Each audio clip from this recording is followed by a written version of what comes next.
ورحمۃ اللہ وبرکاتہ۔ اعوذ باللہ من الشیطان الرجیم، بسم اللہ الرحمن الرحیم۔ اذ تقول للمؤمنین الن یکفیکم ان یمدکم ربکم بثلاثۃ آلاف من الملائکۃ منزلین بلی ان تصبروا وتتقوا ویأتوکم من فورہم ھذا یمددکم ربکم بخمسۃ آلاف من الملائکۃ مسومین وما جعلہ اللہ الا بشریٰ لکم ولتطمئن قلوبکم بہ وما النصر الا من عند اللہ العزیز الحکیم لیقطع طرفا من الذین کفروا او یکبتہم فینقلبوا خائبین۔ اور اس وقت کو یاد کیجئے اے محمد صلی اللہ علیہ وسلم جب آپ مومنوں سے کہہ رہے تھے کہ کیا تمہارے لیے کافی نہیں ہے، تم لوگوں کے لیے کافی نہیں ہے کہ تمہارا رب 3000 فرشتوں کو اتار کر نازل کر کے تم لوگوں کی مدد کرے؟ کیوں نہیں؟ ان تصبروا وتتقوا، اگر تم لوگ صبر کرو، دل کو مضبوط رکھو، اللہ تبارک و تعالیٰ کا تقوی اور پرہیزگاری اختیار کرو، اور تمہاری طرف دشمن چڑھ دوڑے تو آپ کا رب، تم لوگوں کا رب 5000 فرشتوں سے تمہاری مدد کرے گا جس میں خاص نشان لگے ہوں گے۔ وما جعلہ اللہ الا بشریٰ لکم ولتطمئن قلوبکم بہ، اور یہ جو فرشتوں کو نازل کرنے کی خوشخبری اللہ تبارک و تعالیٰ نے دی، اس لیے دی تاکہ تمہارے لیے بشارت ہو اور تمہارا دل مطمئن ہو۔ وما النصر الا من عند اللہ العزیز الحکیم، اور مدد صرف اللہ تبارک و تعالیٰ کی طرف سے ہی ہے جو زبردست غالب حکمت والا ہے۔ اور مدد اللہ تبارک و تعالیٰ کی طرف سے کیوں ہے؟ اس لیے ہے تاکہ کفار و مشرکین کا ایک گروہ ہلاک و برباد ہو جائے، یا پھر وہ ذلیل و رسوا ہو جائے اور ناکام و نامراد واپس لوٹ جائیں۔ معزز سامعین کرام، سورہ آل عمران سورہ نمبر 3 اور اسی صورت سے ابھی آپ کے سامنے آیت نمبر 124، 125، 126، 127 یہ چند آیات آپ کے سامنے تلاوت کی گئی، اور ان آیتوں کا ترجمہ بھی آپ کی خدمت میں پیش کیا گیا۔ ترجمہ سے آپ نے یہ سمجھ لیا ہوگا کہ کوئی جنگ ہے جس میں اللہ تبارک و تعالیٰ نے محمد عربی صلی اللہ علیہ وسلم کے ذریعے مسلمانوں کو یہ خوشخبری دی کہ تم لوگ ڈرو نہیں، مضبوطی سے جمے رہو، اللہ تبارک و تعالیٰ کا تقوی اور پرہیزگاری اختیار کیے رہو، تو اللہ تبارک و تعالیٰ اتنے فرشتوں سے تمہاری مدد کرے گا۔ ابھی کل جو درس ہم نے آپ کے سامنے پیش کیا تھا، اس میں ہم نے جنگ احد کے بارے میں بیان کیا تھا کہ جنگ احد کیوں ہوئی، اس کے اسباب کیا تھے، کس طرح سے جنگ شروع ہوئی، کیسے رائے مشورہ ہوا، کیسے مسلمان میدان میں آئے۔ 1000 کی تعداد میں آئے تھے، 300 لوٹ گئے، اور 3000 لشکر جرار کفار و مشرکین کا تھا۔ تو اب یہ جو 3000 یا 5000 فرشتے ہیں کب نازل ہوئے، تو اس سلسلے میں اہل علم کا اختلاف ہے، کیونکہ ابھی جو آیت کریمہ ہم نے آپ کے سامنے پڑھی ہے، آیت نمبر 124، اس سے پہلے آیت نمبر 123 ہے، جس میں اللہ تبارک و تعالیٰ نے مثال بیان کی۔ کب؟ غزوہ احد کے اندر، جب مسلمان 1000 کی تعداد میں تھے اور سامنے 3000 کا لشکر تھا، اور اس 1000 میں سے بھی 300 منافق عبداللہ بن ابی بن سلول 300 آدمی کو گھسیٹ کر کے لے گیا، وہاں سے یو ٹرن لے لیا، تو 700 مسلمان تھے، تو مسلمان پریشان حال ہو گئے کہ ہم لوگ 700 ہیں اور سامنے 3000 ہے۔ تو اللہ تبارک و تعالیٰ نے فرمایا کہ ابھی تم تو 700 ہو، اس وقت کو یاد کرو جب تم اس سے بھی کم تھے، یعنی 313، اس وقت اللہ تبارک و تعالیٰ نے تمہاری مدد کی۔ تو یہ جو آیت کریمہ ہے، اسی وجہ سے مفسرین کے درمیان اختلاف ہوا۔ اختلاف کی دوسری وجہ یہ بھی ہے، مفسرین کا اختلاف کیا ہے کہ یہ جو 3000 فرشتے نازل ہوئے، غزوہ بدر میں نازل ہوئے کہ غزوہ احد میں نازل ہوئے؟ ایک وجہ یہ ہے کہ آیت کریمہ یہاں پر ہے۔ دوسری وجہ یہ ہے کہ صحیح حدیثوں سے یہ ثابت ہے کہ غزوہ بدر میں فرشتے نازل ہوئے، لیکن جنگ احد میں فرشتے آئے، اس کا کوئی ثبوت حدیثوں کے اندر نہیں ملتا ہے۔ لہٰذا حافظ ابن کثیر رحمہ اللہ نے اپنی تفسیر کے اندر، یعنی تفسیر ابن کثیر کے اندر 2 قول نقل کیا ہے مفسرین کا۔ پہلا قول یہ ہے کہ اللہ تبارک و تعالیٰ نے یہ فرمایا کہ محمد صلی اللہ علیہ وسلم آپ اس وقت کو یاد کیجئے جب آپ مومنوں سے کہہ رہے تھے کہ کیا تمہارے لیے کافی نہیں ہے کہ اللہ تبارک و تعالیٰ 3000 فرشتے نازل کر کے تم لوگوں کی مدد کرے؟ کیوں نہیں، بلکہ تم لوگوں کو صبر کرنا چاہیے اور تقوی اختیار کرنا چاہیے، تو اللہ تبارک و تعالیٰ 3000 نہیں بلکہ 5000 فرشتوں سے تمہاری مدد کرے گا۔ تو یہ جو ہے اس کا تعلق غزوہ بدر سے ہے، کیونکہ اس سے پہلے غزوہ بدر کی آیت ہے، غزوہ بدر سے ہے۔ اور یہ تقریباً بہت سارے مفسرین، امام حسن بصری، اسی طرح سے امام عامر شعبی، اور اسی طرح سے ربیع بن انس، حافظ ابو جعفر ابن جریر طبری اور دیگر کئی مفسرین نے کہا ہے کہ یہ جو 3000 فرشتے جو نازل ہوئے مسلمانوں کی مدد کے لیے، یہ بدر کے اندر، اور یہ آیت کریمہ بدر کے لیے، یعنی جنگ بدر کے لیے۔ اور اس سلسلے میں امام ابن ابی حاتم نے ایک روایت نقل کیا ہے کہ کرز بن جابر جو کہ مشرکین میں سے تھا، جب غزوہ بدر ہونے لگا، مطلب اب غزوہ بدر ہوگا یا شروع ہو چکا ہے، تو اسی وقت 313 مسلمانوں کو یہ خبر ملی کہ سامنے تو 1000 لشکر ہے ہی، کرز بن جابر جو مشرکین میں سے ہے وہ مشرکوں کی مدد کے لیے ایک بڑا لشکر لے کر کے آ رہا ہے، بڑا لشکر لے کر کے آ رہا ہے مسلمانوں کو ختم کرنے کے لیے۔ تو مسلمانوں کے خیمے میں ذرا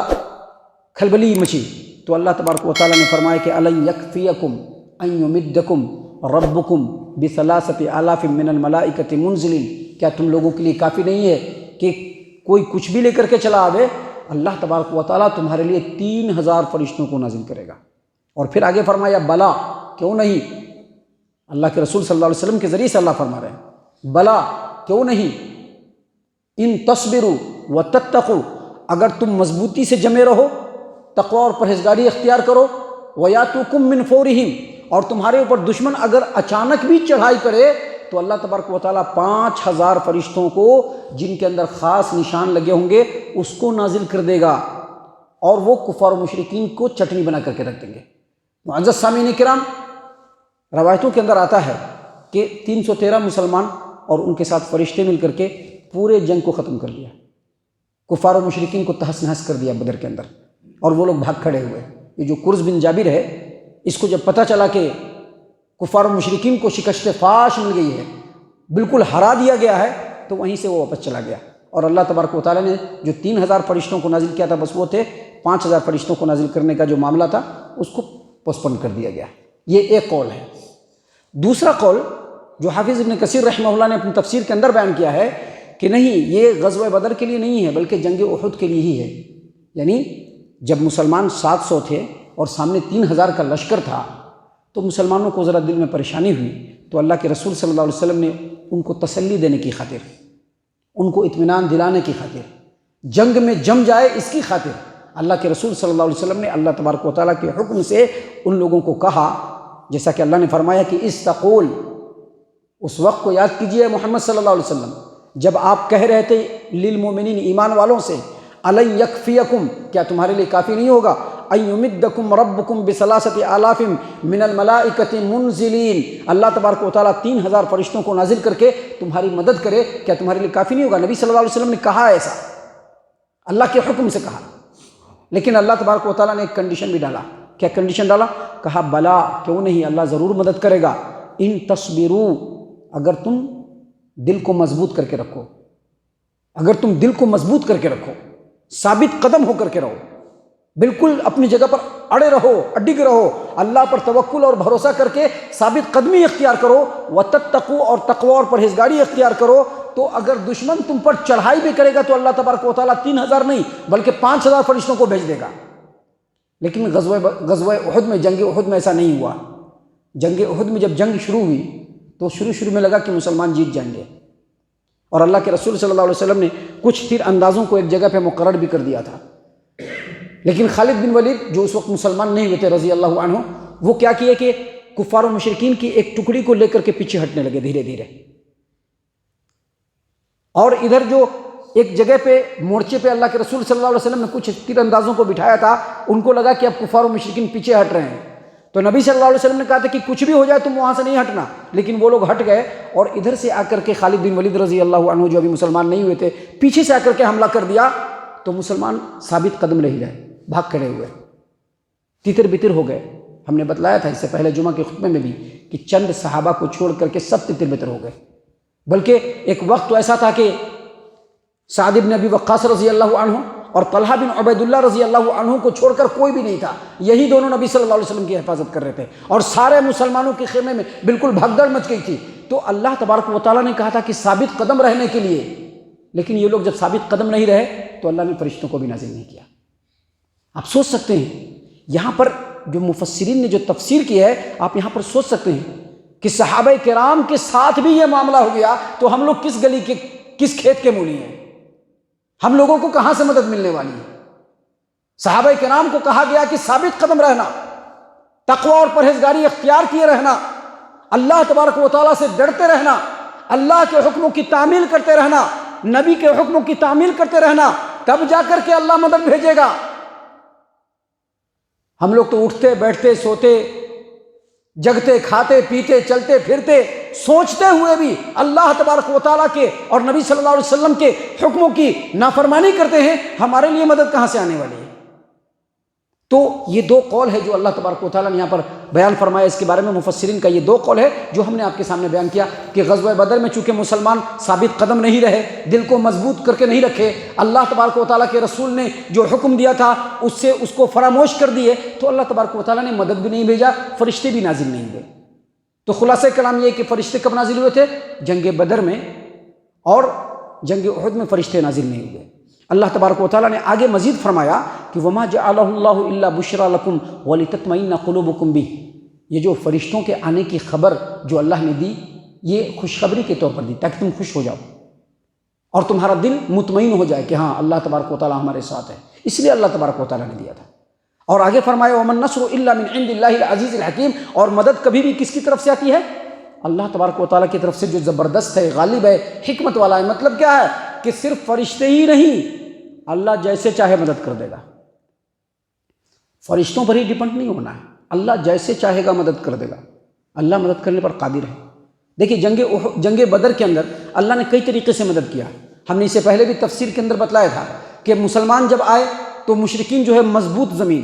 جو مضبوط زمین ہوتی بالو والی زمین نہیں، مشرکین مضبوط زمین پر قبضہ جما لیے، اور مسلمانوں کو کھڑے ہونے کے لیے کون سی جگہ ہوئی تھی؟ بالو والی جگہ، جہاں پہ پیر دھنستا تھا۔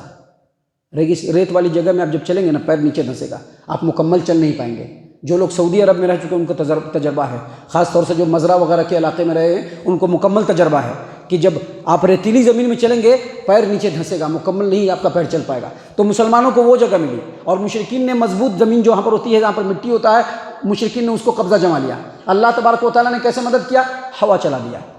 اور ہوا کا رخ کس کی طرف تھا؟ مشرکین کی طرف تھا۔ سارے ریت اور سارے بالو اڑ اڑ کے مشرکینوں کی بری حالت کر دیا۔ اور دوسری مدد اللہ نے کیا کی؟ اللہ نے پانی برسا دیا۔ پانی برسا تو یہ جو ریتیلی زمین تھی وہ بیٹھ گئی، اور وہ جو زمین ادھر تھی وہ کچی، اس کے اوپر بارش برسا تو ان لوگوں کا پیر پھسلنے لگا،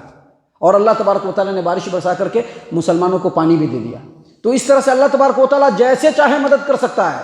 فرشتوں پر ہی ڈیپینڈ نہیں ہونا ہے۔ لیکن شرط کیا ہے؟ جو تمہارا مشن ہے، جو تمہارا ٹارگٹ ہے، اس ٹارگٹ کے اوپر نظر جما کر کے بالکل ثابت قدمی کے ساتھ آگے بڑھنا۔ اور دوسری شرط یہ ہے کہ دل کے اندر مکمل اخلاص ہو، اللہ اور اس کے رسول صلی اللہ علیہ وسلم کے حکموں کی تابعداری کا مکمل انٹینشن اور ارادہ ہو۔ اس طرح سے انسان آگے بڑھے گا، اللہ مدد دے گا۔ کوئی شرط نہیں کہ صحابہ کرام کے زمانے میں ہی، کسی بھی زمانے میں اللہ مدد دے گا۔ یہ بات ہے، اسی لیے اللہ تبارک و تعالیٰ بیان فرما رہے ہیں، بس اسی لیے اللہ تبارک و تعالیٰ بیان فرما رہے ہیں، اور کوئی دوسری وجہ نہیں ہے۔ اللہ نے اسی لیے فرمایا وَمَا النَّصْرُ إِلَّا مِنْ عِنْدِ اللَّهِ الْعَزِيزِ الْحَكِيمِ، مدد صرف اللہ تبارک و تعالیٰ کی طرف سے ہی آتی ہے اور کہیں سے بھی نہیں۔ اور اللہ تبارک و تعالیٰ زبردست ہے، غالب ہے، حکمت والا ہے، اور اللہ نے مدد کیا کیوں؟ آگے مزید فرمایا لِيَقْطَعَ طَرَفًا مِنَ الَّذِينَ كَفَرُوا، تاکہ کفار و مشرکین کے ایک گروہ کو اللہ تبارک و تعالیٰ ان کے زور کو توڑ دے، ان کو ہلاک و برباد کر دے، او یکبتہم، ان کو ذلیل و رسوا کر دے، فینقلبوا خائبین، اور وہ ناکام و نامراد ہو کر کے اپنے غصے کو اپنے دل میں دبا کر کے لوٹ جائیں۔ معزز سامعین کرام، یہ ساری باتیں خالص ہماری نصیحت کے لیے ہے۔ آپ یہ مت سمجھیے کہ واقعہ ہے، بلکہ اس کے ایک ایک لفظ میں اللہ تبارک و تعالیٰ نے ہم لوگوں کے لیے بے شمار نصیحتیں بیان فرمائی ہیں، جس پر غور و فکر کرنے کی دعوت برابر قرآن دیتا رہتا ہے لوگوں کو۔ لہذا اس پر غور و فکر کیا جائے، اپنی زندگی کو سنوارا جائے، سدھارا جائے، اور جو ہمارا ایمبیشن ہے، جو ہمارا ایم ہے کہ اللہ تبارک و تعالیٰ کی باتوں کو ایک ایک آدمی تک پہنچانا، اس کے لیے آدمی کو کمر بستہ ہو جانا چاہیے۔ اللہ تعالیٰ سے دعا ہے کہ اللہ تعالیٰ ہم تمام کو ان باتوں کے اوپر خوب غور و فکر اور تدبر کرنے کے ساتھ ساتھ ان باتوں کے اوپر عمل کرنے کی توفیق عنایت فرمائے، آمین۔